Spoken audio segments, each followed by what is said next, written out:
नमस्कार साथियों, मेरा नाम है निखिल यादव और आप सभी देख रहे हैं अपना YouTube channel smart classes bye Nikhil, जहां मैं आप सभी को क्लास 10th का एसएसटी पढ़ा रहा था। और इसके पहले मैंने आपका जो साइंस है उसको पूरी तरीके से कंप्लीट कर दिया और यहाँ पे मैंने आपके एसएसटी को भी पढ़ाना स्टार्ट किया, जिसके अंतर्गत आपको पता है कि आपके टोटल 4 चैप्टर आते हैं एसएसटी के अंदर, यानी सामाजिक विज्ञान में, जो कि है आपका हिस्ट्री, आपका सिविक्स, साथ में इकोनॉमिक्स और जियोग्राफी। तो जिसमें से आपका कह सकता हूँ कि सबसे इंपॉर्टेंट आपके लिए हिस्ट्री था, जियोग्राफी है, इसके बाद इनसे कम वेटेज रखता है हमारा सिविक्स और साथ में इकोनॉमिक्स। तो पहले हम यहाँ पे हिस्ट्री और जियोग्राफी को पढ़ रहे थे, जिसमें हिस्ट्री के आपके टोटल चैप्टर 5 थे और पांचों चैप्टर को मैंने पूरी तरीके से कंप्लीट करा रखा है। इसके अलावा जियोग्राफी में आज आपको मैं चैप्टर नंबर 3 कराने वाला हूँ। इससे पहले आपके 2 चैप्टर है वो भी मैंने आपको करा रखा है। तो अगर आपने वो चीजें नहीं देखी हैं तो आप जा करके उनको दोबारा से देख लीजिए, जिससे आपको कह सकता हूं अगर आप वो सारे लेक्चर देख लेते हैं तो आपको दोबारा कहीं और से पढ़ने की जरूरत नहीं है। आपके एग्जाम में टोटल वहीं से सारी चीजें आने वाली हैं। तो एक बार अगर आपने नहीं देखा है तो जा करके देख लीजिएगा, जिससे आपको सारी चीजें क्लियर हो जाएंगी। यहाँ पे बात करते हैं कि आज आपका जियोग्राफी वाला चैप्टर नंबर 3 है, जो कि है आपका जल संसाधन। इससे पहले हमने क्या पढ़ा था?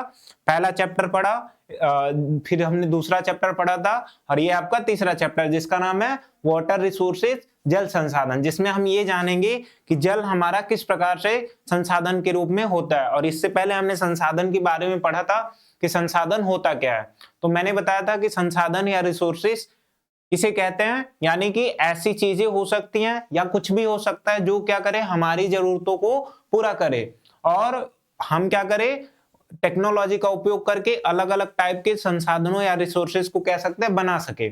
इसी को हम क्या कहते हैं? इसी को हम लोग रिसोर्स कहते हैं, यानी जो चीजें हमारी जरूरतों को पूरा करे उसको हम क्या कहेंगे? रिसोर्स कहेंगे। सेम उसी तरीके से आपको यहाँ पे दिख रहा होगा कि चैप्टर का नाम है जल संसाधन। इसका मतलब क्या हुआ कि जो जल है वो हमारे लिए किस प्रकार से संसाधन हो सकता है।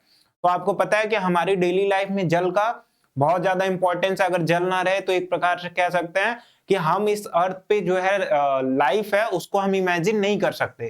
तो इसीलिए यहाँ पे जल को संसाधन के तौर पे बताया।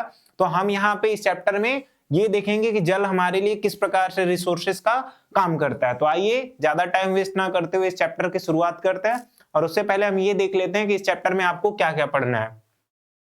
तो आपको इस चैप्टर में पढ़ना है पहला, इस चैप्टर का जो इंट्रोडक्शन है, हम थोड़ा सा यहाँ पे जल के बारे में देखेंगे और साथ में इस अर्थ पे पाए जाने वाले जितने भी आपके वाटर रिसोर्सेस है उसमें कई सारे ऐसे फैक्ट्स है जो हमारे लिए इंपॉर्टेंट है, उनको हम यहाँ पे देखेंगे। दूसरी चीज, यहाँ पे हम जल का महत्व देखेंगे कि जल हमारे लिए किस लिए इंपॉर्टेंट है और इसका कहाँ पे यूज है। याद रखिए इस चैप्टर में स्टार्टिंग के कुछ टॉपिक्स ऐसे हैं जिनको हम क्या है कि जनरली जानते हैं, यानी कि ये सामान्य चीजें हैं, इनको हम चीजों को जानते हैं। तो थोड़ा सा कह सकता हूं कि थोड़ी जल्दी हम करके इन टॉपिक्स को खत्म कर लेंगे और जहां पे आपको इंपॉर्टेंट टॉपिक रहेगा, मुझे लगेगा कि जो आपको समझना है, जो आपके एग्जाम के लिए ज्यादा इंपॉर्टेंट है, तो मैं वहां पे थोड़ी सी चीजों को समझा करके फिर दोबारा आगे डिटेल में चीजें बताऊंगा। तीसरा आपको पढ़ना है भारत के जल संसाधन, यानी भारत में कौन कौन से जल संसाधन है।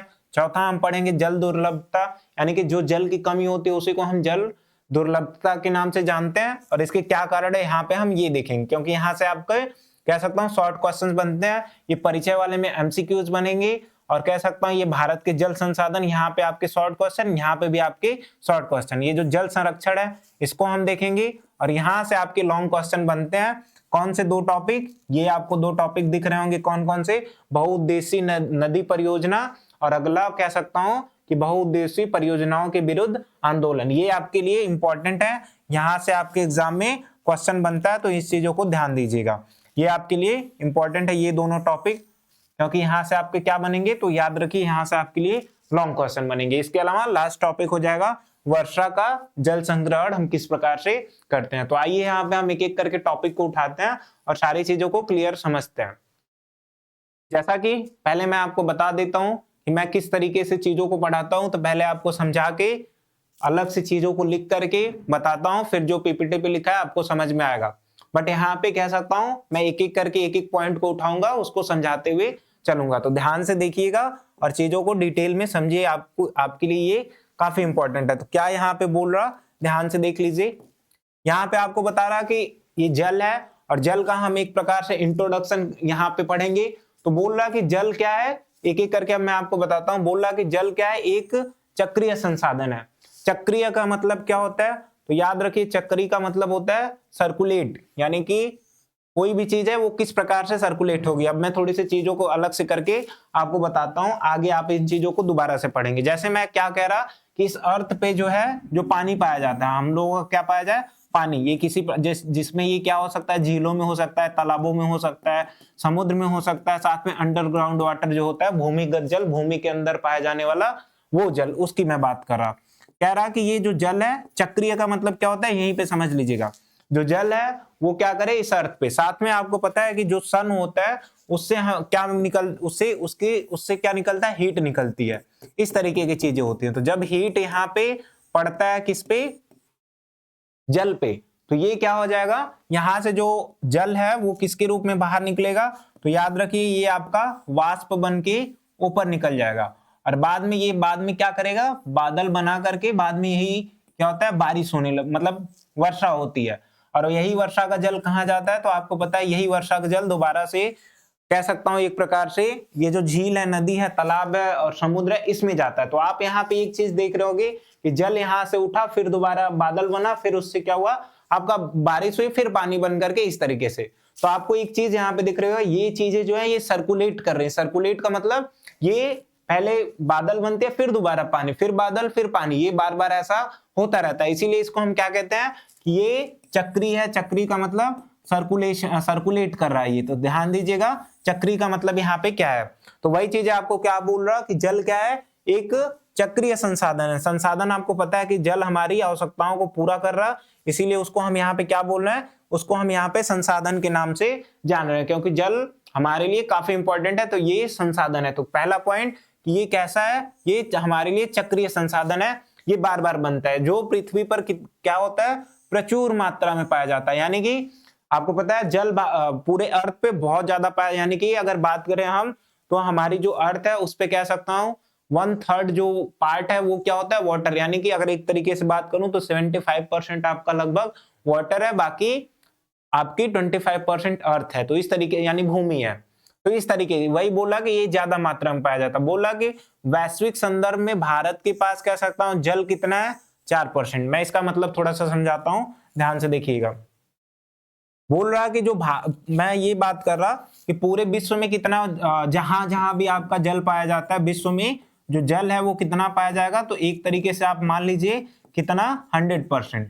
तो इसमें से जो भारत है उसके पास कितना जल पाया जाता है, अब वो किसी भी प्रकार का जल है उसके बारे में भी हम बात नहीं कर रहे, बस ये कह रहे हैं कि भारत के पास ही इसका कितना हिस्सा है। तो याद रखिए भारत के पास इसका हिस्सा है कितना, 4%। तो ये आपको ध्यान देना है, आपके लिए इंपॉर्टेंट है। ये चीजें पूछी जा सकते हैं कि भारत में जल जो है वो कितना परसेंट है, तो वो 4% है। इसके अलावा आपको पता है कि भारत की जो जनसंख्या, भारत का जो भूमि वाला पार्ट है वो कितना है पूरे विश्व का, तो आपको पता है 2.45। मतलब क्या हुआ इसका कि जो पूरी अर्थ है उस पे टोटल 75% कह सकता हूं, या 71% आपका क्या है, वाटर है। 29 या आप उसको 25 अलग अलग जगहों पे देखोगे तो उसमें से जो जमीन वाला हिस्सा है, तो जमीन वाले हिस्से को मैंने क्या मान लिया, 100%।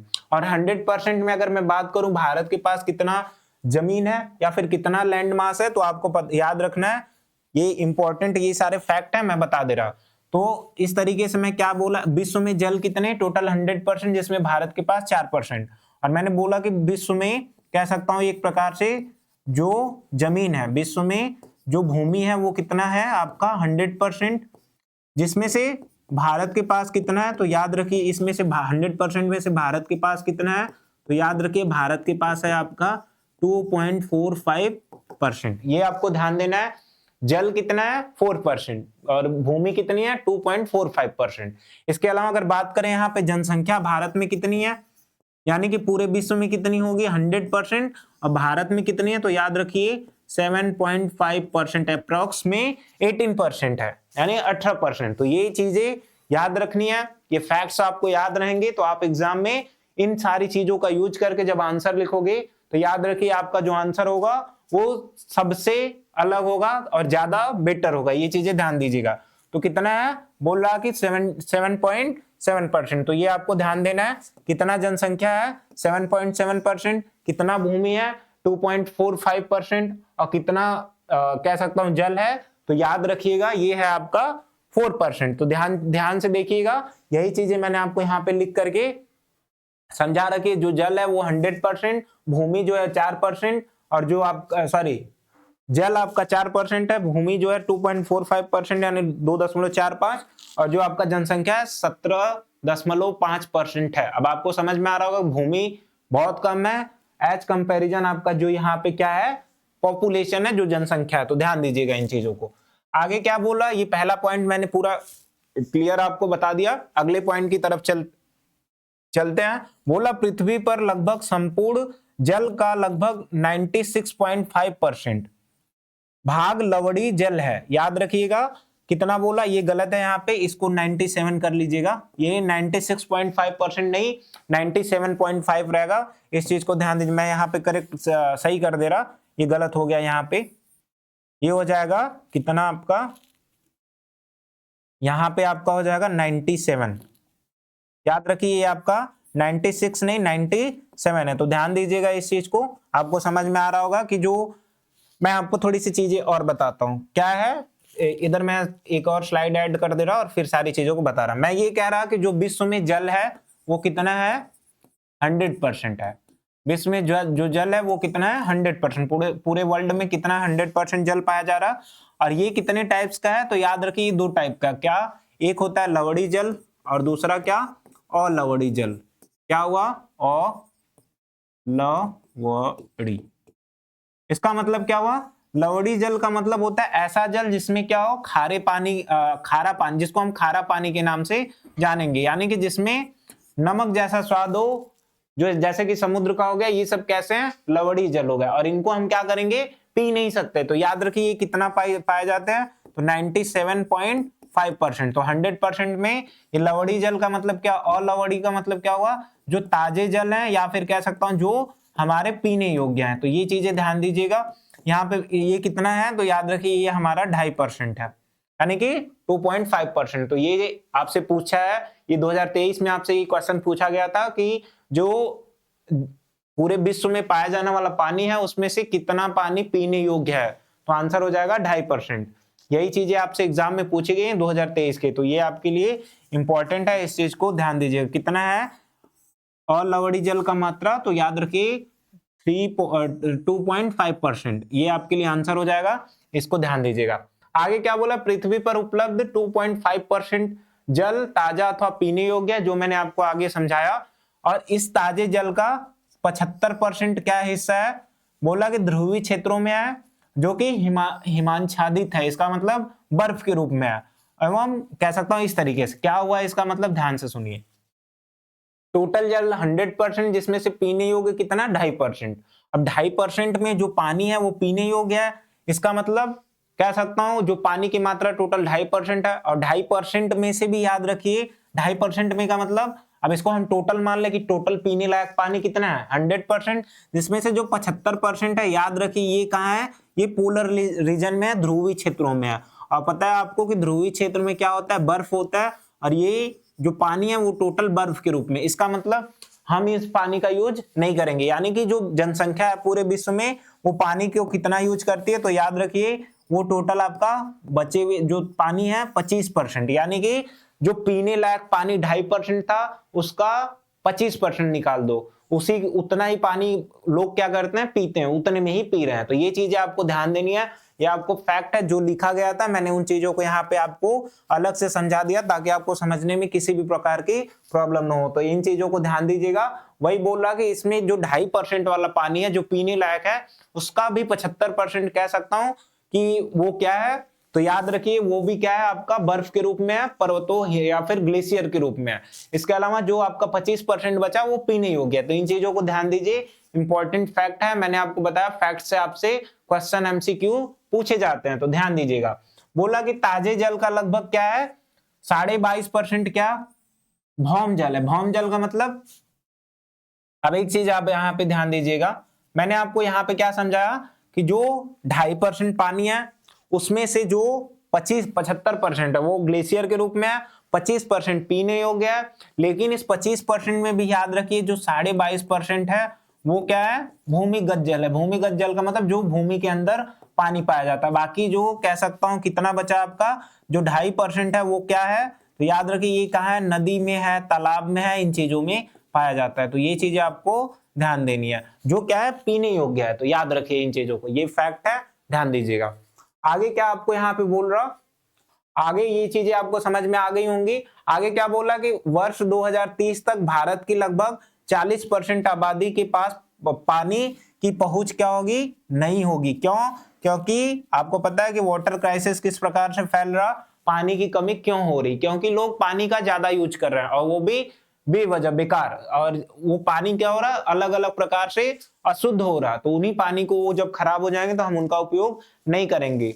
ये चीजें हो गई। आगे क्या बोला, जल चक्र के माध्यम से पृथ्वी पर उपलब्ध स्वच्छ जल का लगातार नवीकरण एवं पुनर्भरण होता है। यानी कि जो जल चक्र है, मैंने आपको जली चक्र बताया किस प्रकार से पानी ऊपर गया फिर नीचे आया, उसी को जल चक्र बोल रहा है कि उसी के माध्यम से पानी आपका नया होता रहता है, साफ होता रहता है। तो ध्यान दीजिएगा, ये आपके लिए ये दिख रहा होगा कि केवल इंट्रोडक्शन है, बट ये आपके लिए बहुत इंपॉर्टेंट है। क्यों?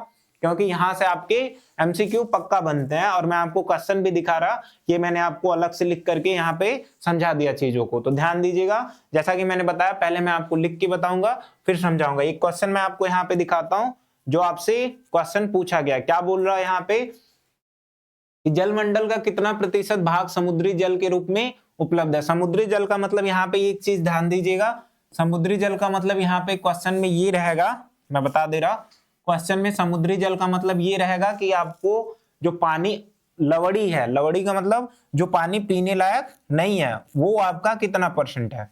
तो आपको पता याद रखना है कि मैंने अभी आपको बताया कि वो कितना है, 97.5%, और जो पीने योग्य है वो कितना है, 2.5%। तो ये पीने योग्य है और ये ना पीने योग्य। तो आंसर क्या हो जाएगा, 97.5%। वहां पे 96.5 लिखा था, तो मैंने आपको बताया कि वो 97 रहेगा। तो ये आपके क्वेश्चन दिख रहा होगा, ये कब पूछा गया है, तो ये आपको 2023 में ये क्वेश्चन आपसे पूछा गया है। तो इन चीजों को ध्यान दीजिएगा। आगे यहाँ पे जैसा कि मैंने आपको बताया कि पहले हम इंट्रोडक्शन पढ़ेंगे, फिर हम जल का महत्व और इसका हम क्या पढ़ेंगे, उपयोग पढ़ेंगे।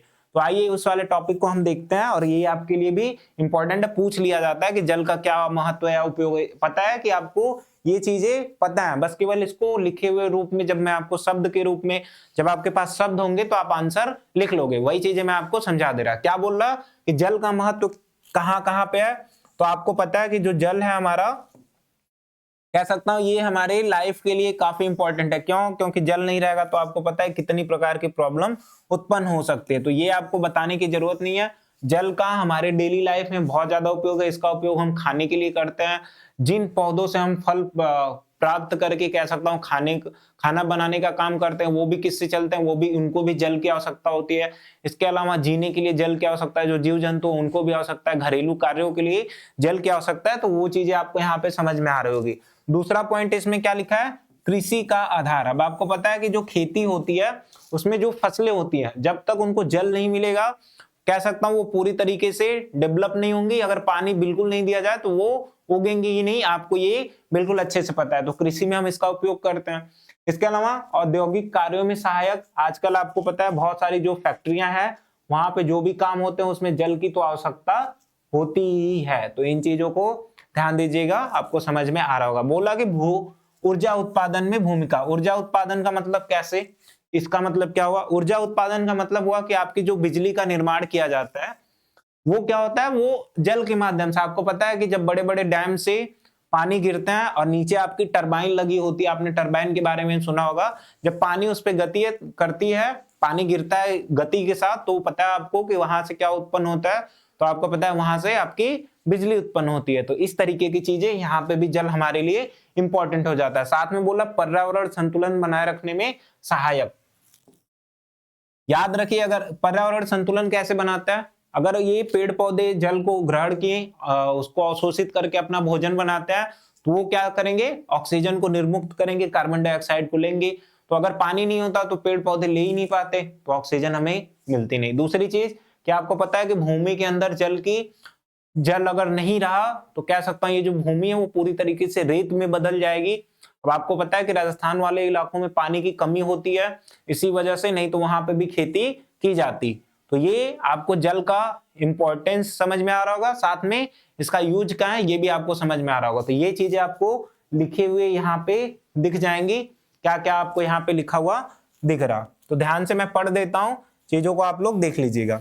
क्या बोल रहा, ध्यान से देखिए। बोला जल जीवन का आधार है। हाँ बिल्कुल, आपको पता है कि जल नहीं होता तो हमारी लाइफ पॉसिबल नहीं है। तो एक प्रकार से कह सकता हूँ ये जो जल है, जो वाटर है, वो एक प्रकार से जीने का कह सकता हूँ एक बेसिक सा पार्ट है। तो ध्यान दीजिएगा, पृथ्वी पर सभी जीव जंतु, वनस्पति तथा मानव जीवन का अस्तित्व जल पर ही निर्भर करता है। तो ये आपको पता है, ये चीजें मैं बस केवल बता दे रहा। बोला बिना जल के जीवन की कल्पना भी नहीं की जा सकती।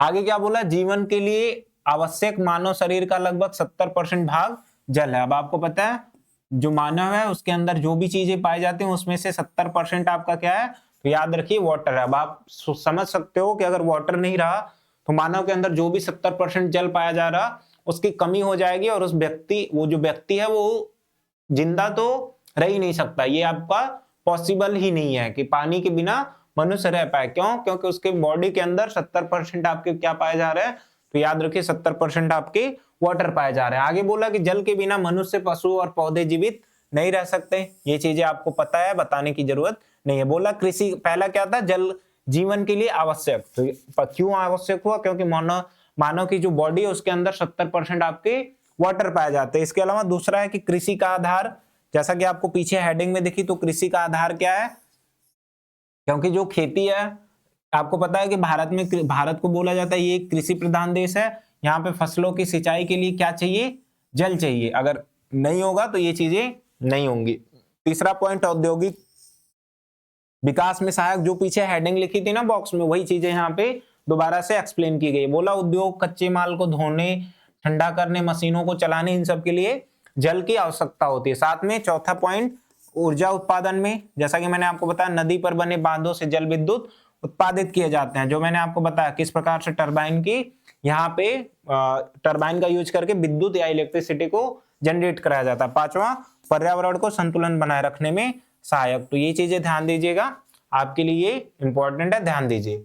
ये आपसे पूछा जा सकता है शॉर्ट में, तो आप इसका आंसर याद रखिए। ऊपर से एक और चीज है, क्या आपको ये चीजें पता है, ये डेली लाइफ में यूज होती हैं या फिर हम इनको जनरली जानते हैं, तो इसीलिए मैंने आपको समझा दिया ऐसे। जो टॉपिक आपको समझाने लायक रहेगा मैं उसको अलग स्लाइड ऐड करके आपको चीजों को समझाऊंगा। तो ध्यान से देखिएगा। अगला क्वेश्चन आपसे क्या पूछ रहा, बोला कि जल का उपयोग बता रहा। तो इसके अलग अलग टाइप के उपयोग, जैसे घरेलू कार्यों में किया जाता है, पीने के लिए, भोजन पकाने के लिए, सामान्य कपड़े धोने के लिए। दूसरा, कृषि में उपयोग कहाँ किया जाएगा, सिंचाई के लिए, पशुपालन के लिए, खेतों की नमी, आर्द्रता या कह सकता हूं उर्वरक क्षमता को बनाए रखने के लिए। तीसरा पॉइंट, औद्योगिक उपयोग, कपड़ा उद्योग में यूज होता है, कागज, इस्पात और रसायन उद्योग। इसके अलावा बहुत सारे उपयोग है, आप सारे लिख सकते हो। परिवहन में भी यूज होगा। कैसे?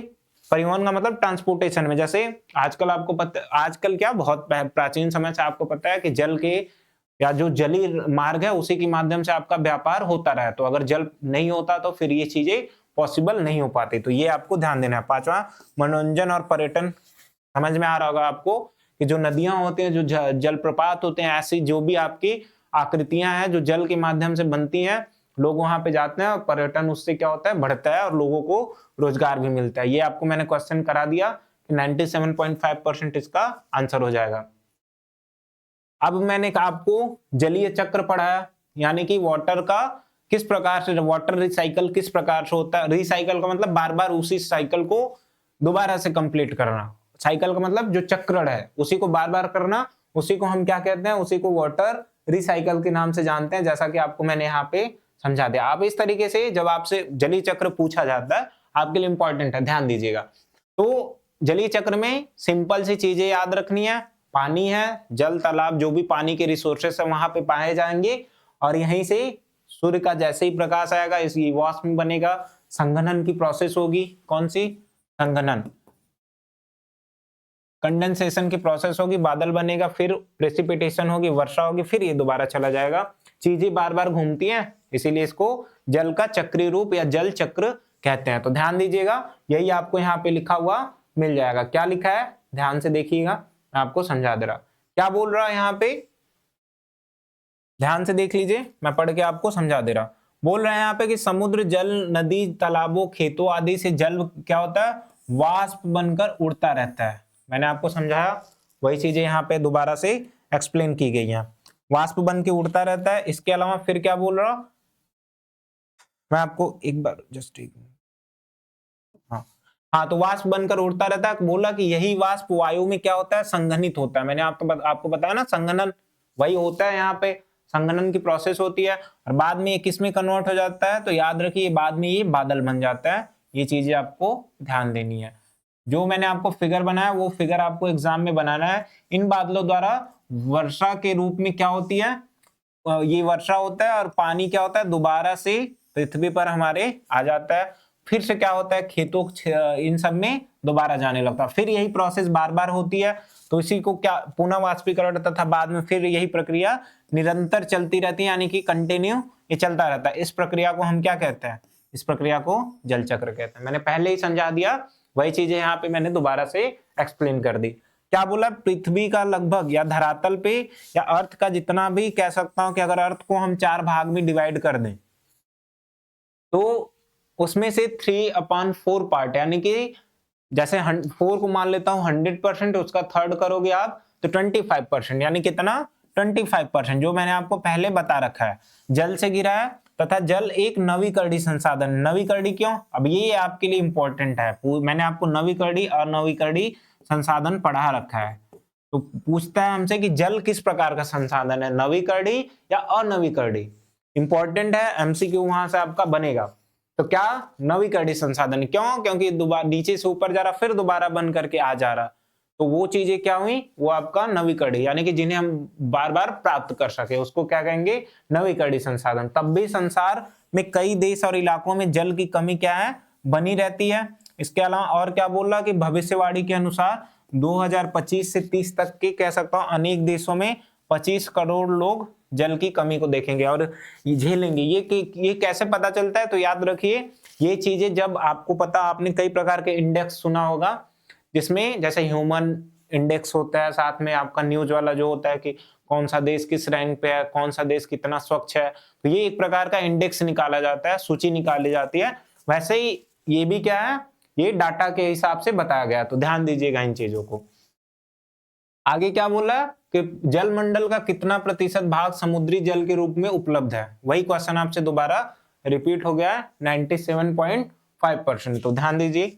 आगे आपसे पूछ रहा धरातल का कितना परसेंट भाग लगभग जल से ढका है, तो 3/4 मैंने आपको बताया। तो क्या हो जाएगा, अगर यहीं पे 1/3 रहता, नहीं तब भी नहीं हो पाता, क्योंकि 1/3 का मतलब हुआ 33% जमीन है। और कह सकता हूं कि कितना बचा आपका, तो ये हो जाता है 67, इस तरीके से 67%। तो ये गलत है, आपको पता है 75 और 25 का रेशियो यानी कि 1:4 है। तो आपका आंसर क्या हो जाएगा, इसका आंसर हो जाएगा लगभग 1/4, हाँ 3/4। ये आपने पीछे अभी पढ़ा ना, यहाँ पे ये आंसर उसी से है, 3/4। मैंने अभी आपको यहाँ पे बताया ना ये वाली चीजें, तो आपको समझ, 3 का मतलब 4 को अगर 100 किया तो थर्ड का मतलब उसका 75%। तो ये आपको क्वेश्चन समझ में आ गया होगा, कहाँ गया कि लगभग थर्ड फोर्थ, ये आपको ध्यान देना है, पूछा जा सकता है, तो आपके लिए इंपॉर्टेंट है, एमसीक्यू देखते रहिएगा। आगे भारत में जल संसाधन है, तो भारत में मतलब कह सकता हूं कि भारत के पास ये जो जल है वो कैसे उपलब्ध है। जैसे मैं अगर बात करूं कि पूरे विश्व में कहां से कैसे जल आपको मिलता है, किस किस जगहों से मिलता है, तो याद रखिए मैं आपको उसको बता दे रहा। ये आपको पूरे विश्व में कह सकता हूं जल आपको दिख रहा होगा, और ये भी जल कह सकता हूं, मैंने आपको ये चीजें पहले ही बता रखी है, बट फिर मैं आपको बता दे रहा। क्या बोला, पृथ्वी पर जल आपको कैसे मिलते हैं, कहाँ कहाँ मिलते हैं, तो आपको पता है कि लवड़ी जल जो होते हैं, जो समुद्र में पाए जाते हैं, जो पीने योग्य नहीं है, वो कितने परसेंट, तो 97%। ये पी नहीं सकते। ये कहाँ मिलते हैं, तो ये हमारे मिलते हैं महासागरों में, ये हमें मिलते हैं सागरों में, और ये हमें कहाँ मिलते हैं, खारे पानी की झीलों में। आपने कई प्रकार के खारे पानी के झीलों के नाम सुने होंगे। दूसरा जो हमारा कह सकता हूं कि जो पीने योग्य है वो लगभग कितना है, 3%, 2.5%। याद रखिए इसका एग्जैक्ट जो नंबर है वो कितना है, तो 97.5%। और ये कितना है, ये है आपका 2.5%, जो कि मैंने आपको बताया। और 2.5% में कह सकता हूं एक प्रकार से जो मैंने आपको पीछे एक चार्ट बना करके समझाया था कहाँ पे ये, और यही चीजें यहाँ पे दोबारा आपको रिपीट हो रही होंगी।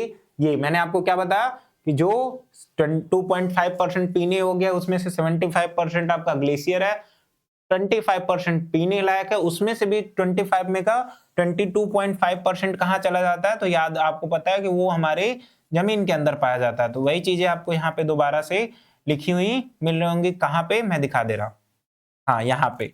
तो ग्लेशियर के रूप में आपको पता है ये 2.5% का 75% इसमें, और कह सकता हूं जो बचा कितना, तो आपका बचा टोटल 25%, और इसमें से भी कह सकता हूं जो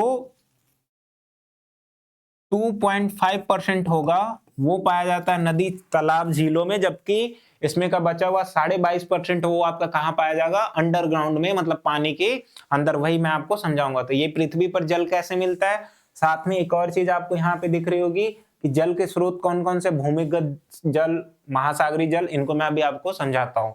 उससे पहले यहाँ पे भारत में जो जल के संसाधन है वो कौन कौन से है, ध्यान से देख लीजिए। बोला कि भारत में जल के संसाधन स्रोत, तो याद रखिए पहला है आपका धरातली या फिर कह सकता हूं पृष्ठीय जल। अब ये होता क्या है, तो ध्यान दीजिएगा, मैं आपको समझा दे रहा कि पृथ्वी के अंदर या पृथ्वी के सतह पर जो पानी पाया जाता है उसको हम क्या कहते हैं, उसको हम लोग धरातली या फिर कह सकता हूं पृष्ठीय जल कहते हैं। जैसे कि आपको पता है नदी, तालाब, झील के ऊपर जो हमें पानी दिखता है उसी को हम लोग कहेंगे धरातली जल, पृष्ठीय जल। ये कहां से मिलते हैं, तो याद रखिए ये आपके वर्षा, जब बारिश होती है तभी वो मिलता है। दूसरी बात कि भूमिगत जल क्या होता है, तो याद रखिए जो भूमिगत जल का मतलब जो धरातली जल है इसमें से पानी का रिस का मतलब अंदर धीरे धीरे करके चले जाने की जो प्रक्रिया है उसको मतलब रिसना कहते हैं पानी का।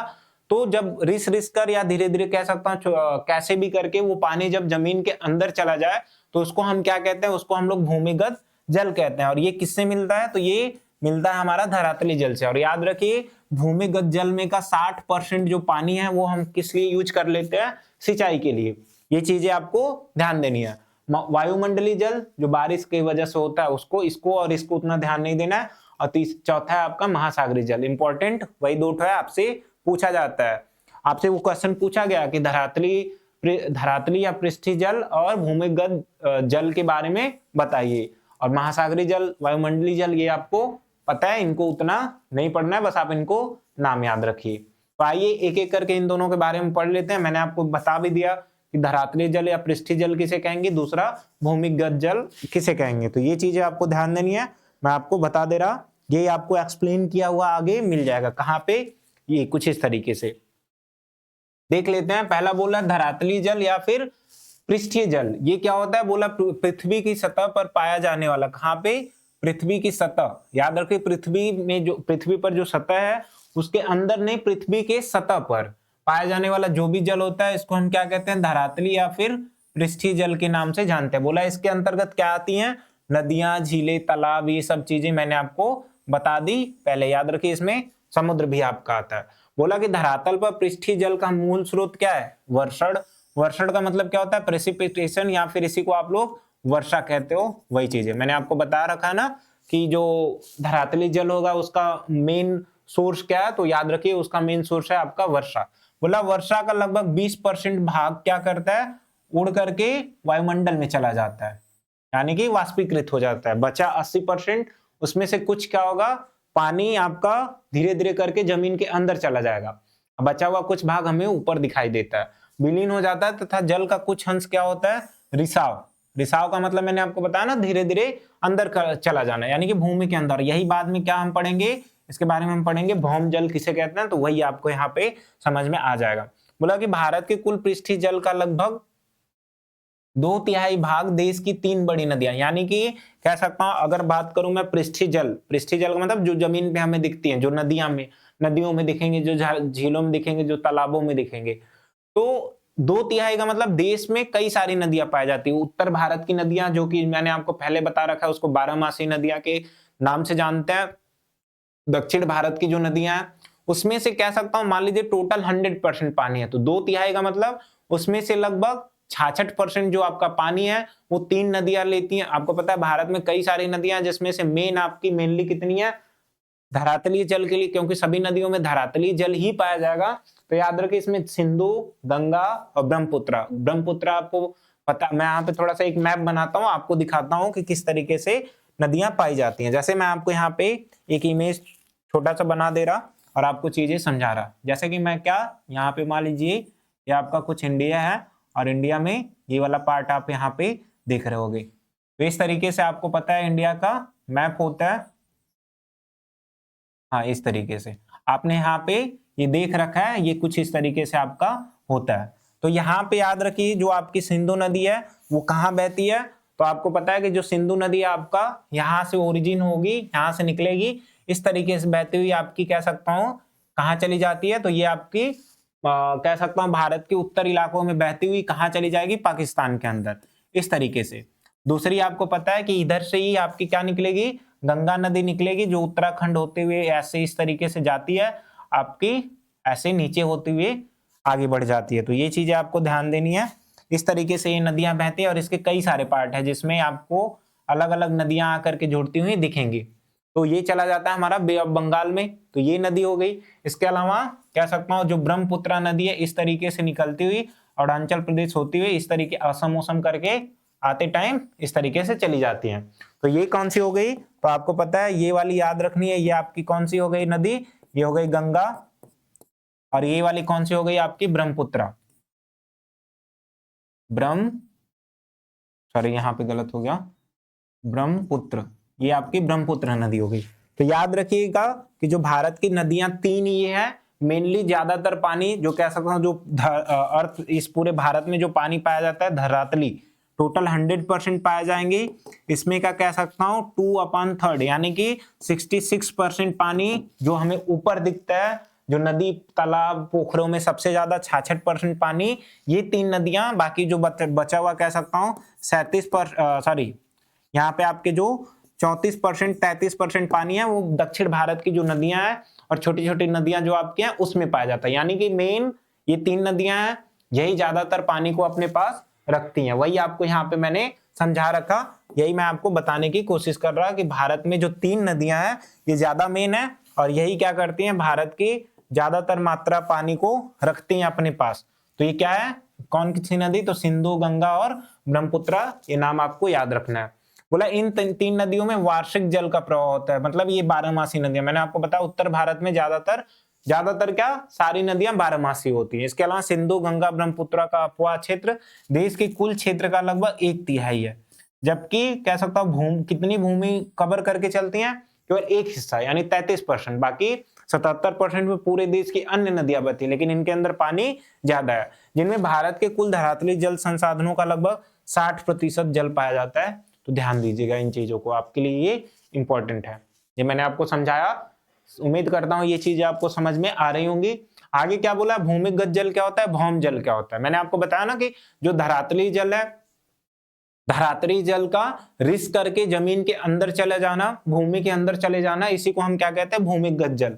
और याद रखिए भूमिगत जल और धरातली जल दोनों के बारे में आपसे पूछता है, क्या डिफरेंस है मैंने आपको बता दिया। तो ध्यान दीजिएगा, बोला वर्षा जल का रिस कर भूमि में चला जाना क्या कहलाता है, भूमिगत जल कहलाता है। भूमिगत होता रहता है, क्या बोला कि जो वर्षा का जल है, जो धरातलीय जल होता है वो धीरे धीरे रिस करके जमीन के अंदर चला जाता है। और जल की रिसाव की ये क्रिया क्या होती है, पृष्ठीय या धरातलीय जल से भी होती है। इन दोनों माध्यम से भूमि के नीचे विशाल मात्रा में जल इकट्ठा हो जाता है। इसी को हम क्या कहते हैं, इसी को हम लोग भौम जल कहते हैं, भूमिगत जल कहते हैं, या इसी को अभौम के नाम से भी जानते हैं। ये चीजें आपको ध्यान देनी है, आपके लिए ये इंपॉर्टेंट है। आगे क्या बोला, भूमिगत जल का वितरण हर जगह समान नहीं होगा। क्यों, क्योंकि जैसे मैं बात करूं अभी क्या भूमिगत जल जो राजस्थान के अंदर है वो बाकी एज कंपैरिजन जो उत्तर प्रदेश का इलाका है, जो नदियों वाला इलाका है, वहां पे सेम जितना पानी जमीन के अंदर पाया जाएगा राजस्थान में, उतना ही पानी क्या उत्तर प्रदेश वाले इलाके में भी पाया जाएगा। तो ऐसा बिल्कुल नहीं है, सारी चीजें अलग हैं। क्यों, क्योंकि उत्तर प्रदेश इलाकों में आपको पता है कि नदियां बहती हैं, पानी रिस कर जमीन के अंदर ज्यादा जाएगा, तो वहां पे नमी ज्यादा होगी, जबकि राजस्थान वाले इलाकों में ऐसा नहीं होता है। क्यों, क्योंकि वहां पे नदियां नहीं फ्लो होती हैं उतना, वहां पे पानी की कमी है, तो जमीन के अंदर उतनी आर्द्रता या नमी नहीं होती है। तो वही बोल रहा कि जो वितरण होता है वो समान नहीं होता है। ऐसा क्यों, नदियों की अनु उपलब्धता, साथ में कह सकता हूँ पानी की कमी या वर्षा की कम होना। तो वही है, क्या बोला, जल की उपलब्धता नहीं होती है, वर्षा की मात्रा कम होती है, वर्षा एवं भूमि की प्रकृति तथा भूमि के ढाल पर भी ये चीजें निर्भर होती हैं। ये चीजें आप लोग ध्यान दीजिए। भारत में उपलब्ध कुल भूमिगत जल का मैंने आपको बताया ना कि 60% जो वाटर है वो किसके लिए यूज होता है, हमारा यूज होता है कह सकता हूँ कृषि की सिंचाई के लिए। भारत में धरातलीय जल एवं भूमिगत जल के असमान वितरण के लिए प्रमुख उत्तरदायी कारक क्या है? ऑप्शन हो जाएगा आंसर आपका वर्षा। मैंने आपको बताया ना, कहीं पे वर्षा ज्यादा हुई, कहीं पे वर्षा आपकी कम हुई, इसीलिए ऐसा होता है। इंपॉर्टेंट है, वर्षा वाला याद रखिए, ये मैंने आपको पहले ही समझा दिया, तो ध्यान से इसको देख लीजिएगा। ये सारे जो पॉइंट मैंने परसेंटेज बताया, कोशिश करिए कि ये आपको याद हो जाए, क्योंकि यहीं से फैक्ट्स के द्वारा इस चैप्टर में एमसीक्यूज आपके बनते हैं। और जब आप इन फैक्ट को याद भी रखोगे, तो जब आप लॉन्ग क्वेश्चन लिखने जाओगे तो आपको चीजें लिखने में और ज्यादा अच्छा होगा, आपका जो आंसर होगा वो और ज्यादा परफेक्ट हो जाएगा। तो ध्यान दीजिएगा। जल के स्रोत, महासागरीय जल, स्थलीय जल यानी जो ऊपर पाया जाए, और भूमिगत जल। ये स्थलीय जल का मतलब वही पृष्ठीय जल, धरातलीय जल, वही चीजें दोबारा से रिपीट हुई है, तो ध्यान दीजिएगा। आगे क्या बोला, जल के स्रोत में आपको पता है महासागरीय जल, स्थलीय जल और साथ में भूमिगत जल, इन्हीं को दोबारा से दिया है, पढ़ लेते हैं एक बार क्या दिया है। बोला कि महासागरीय जल क्या है, महासागर जल के अंतर्गत महाद्वीपों में स्थित सागर, लघु सागर, खाड़ी का जो जल होता है ये शामिल है। समुद्री जल भारत की मुख्य भूमि के तीनों ओर 6100 किलोमीटर लंबा क्षेत्र में फैला है। क्या मतलब है, मैंने आपको क्या, भारत का मैप आपने देखा होगा, और भारत के मैप में आपको पता है कि जो ये नीचे वाला पार्ट है, जो साउथ वाला पार्ट है इस तरीके का, ये आपकी जो कह सकता हूँ एक लंबी बाउंड्री किसके साथ शेयर करती है, तो ये आपको पता है हिंद महासागर से शेयर करती है। इधर आपका अरेबियन सी है, और आपको पता है इधर ये अरेबियन सी हो गया, इधर क्या हो गया, बे ऑफ बंगाल हो गया, और नीचे आपका हिंद महासागर हो गया। तो आपको पता है ये तीनों तरफ क्या है, पानी से घिरा हुआ है। और ये जो बाउंड्री की लेंथ है ये लगभग कितनी है, ये वाली जो मैंने अभी आपको यही बना करके दिखाया, तो इसकी लंबाई कितनी है आपको पता है, 6100 किलोमीटर। यही चीजें आपको वहां पे बोल रहा है, तो ध्यान दीजिएगा इस चीज को, आपके लिए ये फैक्ट है, याद रखना है आपको ध्यान से। आगे क्या बोल रहा, आगे आपको बता रहा दूसरा कि स्थलीय जल क्या है, भूमि की सतह पर पाए जाने, वही मैंने जो आपको पृष्ठीय जल बताया ना, वही आपको दोबारा भूमिगत जल, तीनों के बारे में आपने पढ़ लिया है, इसीलिए मैं इसको इतना पढ़ा नहीं रहा, ध्यान से देख लीजिए, ये मैंने आपको समझा रखा। आगे कुछ और चीजें हैं देख लेते हैं। बाकी इसका पार्ट 1 मैंने आपको बताया कि इस चैप्टर का पार्ट 1 है, पार्ट 2 कल प्रोवाइड कर दूंगा, और ये चैप्टर आपका खत्म हो जाएगा। तो पहले इसमें कुछ और टॉपिक है, हम पढ़ा देते हैं, फिर ध्यान से देख लीजिए। बोला जल की दुर्लभता, दुर्लभता का मतलब क्या होता है, किसी चीज का नहीं मिलना या किसी चीज की कमी होना। जब कमी होगी तभी वो नहीं मिलेगा। जैसे कोई सामान है, वो उसका उत्पादन बहुत कम हो रहा है, तो लोगों को अगर जरूरत है तो वो जल्दी नहीं मिलेगा, बहुत मुश्किल से मिलेगा। तो वही बता रहा है कि जल की कमी होना या फिर जल की मात्रा में कमी होना, इसी को हम क्या कहते हैं, जल की दुर्लभता। जल की मांग की तुलना में जल की मात्रा का कम होना ही क्या कहलाता है, जल की दुर्लभता कहलाता है। तो ये चीजें ध्यान दीजिएगा। ऐसा क्यों होता है, क्यों कमी आ रही, क्योंकि अलग अलग जगहों पे जो जल की मात्रा है वो असमान वितरित है। मैंने आपको समझाया ना कि राजस्थान के इलाकों में पानी कम और ज्यादा, अलग जगहों पे पानी ज्यादा। तो वही ये पहला इसका कारण हो गया। दूसरा कि जनसंख्या बढ़ती जा रही है, तो पानी की मात्रा भी धीरे धीरे कम होती जा रही है। तीसरा, कृषि के लिए 60% पानी का यूज कर देते हैं। चौथा, बढ़ता औद्योगिकीकरण और शहरीकरण, यहाँ पे पानी की आवश्यकता ज्यादा होगी। पांचवा सबसे बड़ा पॉइंट, जल प्रदूषण। तो इनके अंदर आप कई सारे टॉपिक को या फिर इसके अंदर कई प्रकार की चीजों को मेंशन कर सकते हैं। तो ध्यान दीजिएगा, ये आपके लिए इंपॉर्टेंट है, आपको याद रखना है। इसके अंदर जब जल की दुर्लभता पूछेगा, आप इसको एक्सप्लेन कीजिएगा, इसके ये हेडिंग बनाइए और इसके अंदर आप लोग लिख सकते हैं सारी चीजों को। ये आपको समझ में आ रहा होगा कि इसमें आपको क्या लिखना है। आगे क्या है, आगे बोला जल दुर्लभता क्या है, वर्षा की कमी को जल दुर्लभता कहते हैं, पानी की कमी को कहते हैं, या फिर किस चीजों को कहते हैं। तो आपको आंसर पता होगा, ये समझ में अभी मैंने आपको बताया कि जब जल की कमी होती है तो इसी को हम क्या कहते हैं, जल की दुर्लभता। और आपको पता है ये क्वेश्चन आपका 2024 में पूछा गया, यानी ये आपका PYQs है। तो ध्यान दीजिएगा इन चीजों को। आगे क्या बोल रहा, ये आपके लिए इंपॉर्टेंट, मैंने आपको बताया ना कि ये जो परियोजनाओं वाले क्वेश्चन है ये आपसे लॉन्ग में पूछे जाएंगे, यानी कि ये आपके लिए ज्यादा इंपॉर्टेंट हो जाते हैं। याद रखिए, पहले ही बता दे रहा कि ये आपसे लॉन्ग क्वेश्चन में पूछे जाएंगे। तो क्या पूछ रहा क्वेश्चन, ये पूछे गए क्वेश्चन है, बोला कि बहुउद्देशीय नदी घाटी परियोजनाओं से आप क्या समझते हो, इनके उद्देश्यों का वर्णन कीजिए, या फिर बहुउद्देशीय नदी घाटी परियोजनाओं के किन्हीं 4 महत्व का वर्णन कीजिए। तीसरा क्वेश्चन, बहुउद्देशीय नदी घाटी परियोजनाओं से पैदा होने वाली समस्याओं का वर्णन कीजिए। समझना है, सारी चीजें मैं आपको आगे डिटेल में पढ़ा रहा है। याद रखिए इस चैप्टर का मतलब इस वीडियो का लास्ट टॉपिक होगा। इसके बाद सारी चीजों को मैं दोबारा जो बची हुई चीजें उनको मैं कल एक्सप्लेन कर दूंगा। क्या बोल रहा कि जल संसाधन का प्रबंधन, मतलब क्या हुआ कि जल संसाधन का प्रबंधन का मतलब क्या हुआ, पानी अगर इसी तरीके से धीरे धीरे व्यर्थ होता चला जाए, पानी की कमी होती चली जाए, तो एक टाइम ऐसा आएगा कि पानी मिलना मुश्किल हो जाएगा। इसीलिए कहते हैं कि भारत में एक व्यक्ति थे जिनका नाम था पंडित जवाहरलाल नेहरू ने, उन्होंने कह सकता हूं कि एक प्रकार से जो बांध होते हैं, जो डैम होते हैं, उनको बनाने की परियोजनाओं को लागू किया। क्यों किया? क्योंकि अगर ऐसा नहीं किया जाता तो ये पानी धीरे धीरे खत्म होते जाएंगे और एक दिन ऐसा भी आएगा कि जो खेती होती है, जो कृषि होती है, जो गांव के लोगों को कह सकता हूँ पानी की आवश्यकता होती है, वो धीरे धीरे मिलना बंद हो जाएगा, यानी कि पानी उनको मिलना क्या होगा, बंद हो जाएगा। तो इस तरीके की चीजें होती हैं, ध्यान दीजिएगा। तो वही आपको पढ़ना है, यहाँ पे समझ में आ रहा होगा। आइए यहाँ पे एक एक करके देखते हैं। बोला कि जल की कमी को कम करने के लिए कि क्यों ऐसा हुआ, जल का प्रबंधन क्यों जरूरी है, क्योंकि जल की कमी जो है उसको कम करना था। इसको हमें क्या करना है, बचाना है। बोला आधुनिक समय भी जारी, बोला कि जल की कमी को कम करने के लिए प्राचीन समय में जल को अनेक प्रकार से संरक्षित किया जाता था, मतलब बचाया जाता था, इस तरीके की चीजें। बोला कि आधुनिक समय में भी जारी है, क्योंकि स्वतंत्रता के बाद क्या हुआ था, स्वतंत्रता के बाद पानी की मात्रा को बचाने के लिए, संरक्षित करने के लिए क्या लागू किया गया था, तो याद रखिए बहुउद्देशीय नदी परियोजना।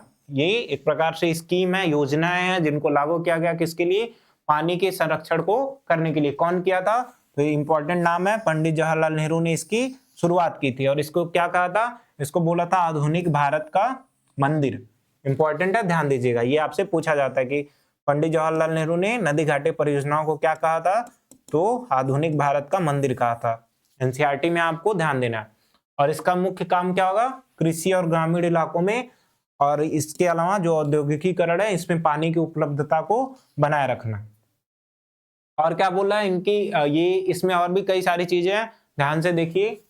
बोला कि स्वतंत्रता के बाद भारत को आत्मनिर्भर बनाना। आत्मनिर्भर का मतलब कह सकता हूं एक प्रकार से भारत को किसी और दूसरे देश पे डिपेंड नहीं रहना है। इसके अलावा इसके लिए क्या जरूरी है कि आपके यहाँ पे कृषि जो एग्रीकल्चर है वो अच्छे से की जा सके, जो आपका कह सकता हूँ जो इंडस्ट्री लगाई जाती है, जो बिल्डिंग्स बनाई जाती है, जिसमें नई नई कंपनियों की स्थापना होती है, वो ज्यादा डेवलप हो, क्योंकि जब वो डेवलप होंगी तो आपके यहाँ पे रोजगार मिलेगा और आपका धीरे धीरे विकास करेगा। और इन चीजों के लिए क्या जरूरी है, तो इन चीजों के लिए पानी की आवश्यकता पड़ेगी। तो क्या किया जवाहरलाल नेहरू ने, कह सकता हूं कि बहुउद्देशीय नदी परियोजनाओं को लागू किया, जिससे इस प्रकार का कार्य हो सके। बोला कि विकास अनेक योजनाओं तथा समन्वित विकास कार्यक्रमों द्वारा भारत को बहुमुखी विकास करने का प्रयास किया गया, यानी कि ये चीजें बनाई जाएंगी, पानी को रोका जाएगा, उनका सही इस्तेमाल किया जाएगा, जिससे इसका विकास हो सके। इसके बाद क्या बोल रहा आपका, बोला कि कृषि और उद्योग के विकास के लिए भी पानी की जरूरत है, साथ में बाढ़ नियंत्रण, ये भी चीजें, जब पानी को रोका जाएगा तो अपने अकॉर्डिंग पानी को आगे बहाया जाएगा, जिससे क्या होगा, बाढ़ पे भी हम लोग नियंत्रण कर सकते हैं। बोला कि जल विद्युत भी बनाया जाएगा, ये सारी चीजें योजनाओं के लिए जरूरी होती हैं। बोला प्रभावित जल की क्षमता का अनुमान लगा करके उद्देश्यों की पूर्ति के लिए योजनाओं का क्रियान्वयन किया जाना चाहिए, यानी कि जो योजनाएं हो उनको लागू किया जाए। याद रखिए मैंने आपको बता रखा है कि अगर कोई योजनाएं लागू होती हैं तो उसमें वो 100% सही जैसा माना जाता है कि इस तरीके की चीजें होंगी, लेकिन उतना 100% हम उसको अप्लाई नहीं कर पाते। अगर उसका 60 to 70% भी हो जाता है तो वो चीजें बहुत बेटर है। और इस तरीके की चीजें हुई भारत में, अलग अलग प्रकार के डैम बनाए गए, अलग अलग प्रकार के कह सकता हूँ इंडस्ट्रीज लगाई गई, जिससे भारत आत्मनिर्भर बन सके। ये सारे काम आपके हुए थे। तो बोला इस प्रकार बहुउद्देशीय नदी घाटी परियोजनाओं का तात्पर्य क्या हुआ, इसका तात्पर्य ये है कि ये बहुमुखी परियोजना है। बहुमुखी परियोजना का मतलब क्या होता है कि अगर ये परियोजनाएं लागू होती हैं, सही से ये काम करेंगी, तो इनका केवल एक ही महत्व नहीं है, इससे अनेक प्रकार की चीजें की जा सकती है। इसका निर्माण एक से अधिक उद्देश्यों की प्राप्ति के लिए, जैसे बाढ़ को नियंत्रित करना, इसके अलावा और क्या हो सकता है, बाढ़ को नियंत्रित करना, पानी को रोकना, विद्युत का उत्पादन करना, कृषि के लिए बचाना, साथ में कह सकता हूँ कि जो कंपनियां हो रही, जो उद्योग धंधे स्थापित हो रहे हैं, उनके लिए पानी की उपलब्धता को कराना। तो ये क्या, इसीलिए इसको हम क्या कहते हैं, बहुमुखी परियोजना या फिर बहुउद्देशीय नदी घाटी परियोजना। क्यों कहते हैं, क्योंकि इसका एक उद्देश्य नहीं है, इसके पीछे कई सारे उद्देश्य आपके छुपे हुए हैं। तो ये चीजें ध्यान दीजिएगा। इस प्रकार से एक से अधिक उद्देश्य होने के कारण इसको क्या कहते हैं, बहुउद्देशीय नदी घाटी परियोजना। तो ये आपको ध्यान देना है, आपके लिए इंपॉर्टेंट है। और क्या बोल रहा है, इसके उद्देश्य कौन कौन, क्वेश्चन में आपने देखा कि आपसे पूछा गया था, तो इसीलिए मैं यहाँ पे इसके उद्देश्य को बता दे रहा। क्या बोला कि इसके उद्देश्य क्या क्या है, जलाशयों में मत्स्य उद्योग को बढ़ावा देना, क्योंकि जब पानी होंगे तो वहां पे मछलियों को पाला जा सकता है। तो ये चीजें आपको ध्यान देनी है। आगे क्या है, जल परिवहन का विकास। इसका मतलब जो वाटर ट्रांसपोर्टेशन होता है, जो वाटर मतलब पानी के माध्यम से, जल मार्ग के माध्यम से आपका कह सकता हूं कि व्यापार होता है, उसको क्या होगा, बढ़ावा मिलेगा। तीसरा पॉइंट, बाढ़ पे नियंत्रण होगा। जब डैम बनेंगे, पानी को रोके जाएंगे, तो पानी को जितनी मात्रा में आवश्यकता होगी उतनी ही छोड़े जाएंगे, जिससे बाढ़ पे नियंत्रण रखा जा सके। याद रखिए कि बाढ़ को नियंत्रण करने का एक कारण है कि आप डैम बनाओ, पानी जब बढ़ता है तो आप उसको रोको और फिर उसको एक एक करके सिंचाई के लिए या जिस भी यूज के लिए धीरे धीरे करके छोड़ो, जिससे बाढ़ नहीं आएगी। और इसके लिए टेक्नोलॉजी की जरूरत पड़ेगी। साथ में जब बिजली बनेगी पानी की मदद से, तो याद रखिए जो बिजली है, बिजली का जो दाम है वो सस्ता हो जाएगा। इसके बाद क्या बोला, योजनाबद्ध तरीके से वृक्षारोपण करके वन का विकास। और मैंने बताया कि वन क्यों लगाए जाएंगे, इससे बाढ़ की मात्रा में कमी आएगी। शहरी लोगों के लिए शुद्ध पेयजल मिलेगा, सिंचाई के लिए नहरों का निर्माण होगा, अकाल के समय सूखे क्षेत्रों में जलापूर्ति होगी, मतलब जहां सूखा पड़ा है वहां पे कह सकता हूं एक प्रकार से पानी अगर नहीं मिल रहा तो वहां पे भेजने की जरूरत होती है, या फिर इसके माध्यम से कर सकते हैं। ये सारे इसके उद्देश्य थे। बोला कि जलाशयों के निकट प्राकृतिक, अब आपको मैंने बताया पर्यटन के लिए, और चौथा लास्ट है पशुओं के लिए ये यूजफुल होंगे क्या, ये पानी, तो याद रखिएगा।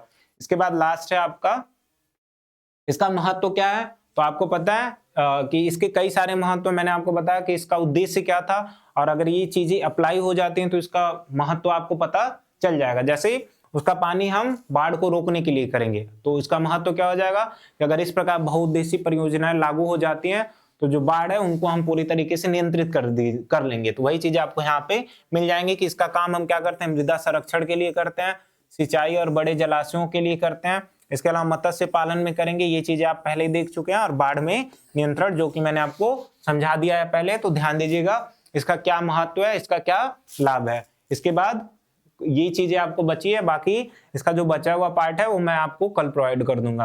तो क्या बोल रहा पांचवा कि वन रोपण नदी घाटी में वृक्षारोपण, यानी कि जब अगल बगल पेड़ पौधे लगाए जाएंगे तो कह सकता हूँ मिट्टी के कटाव को रोकेंगे, अपरदन को रोकेंगे, साथ में बारिश कराने में आपकी मदद करेंगे। इस तरीके की चीजें, साथ में पर्यावरण को संतुलित बनाए रखेंगे। तो ये छठा पॉइंट हो गया।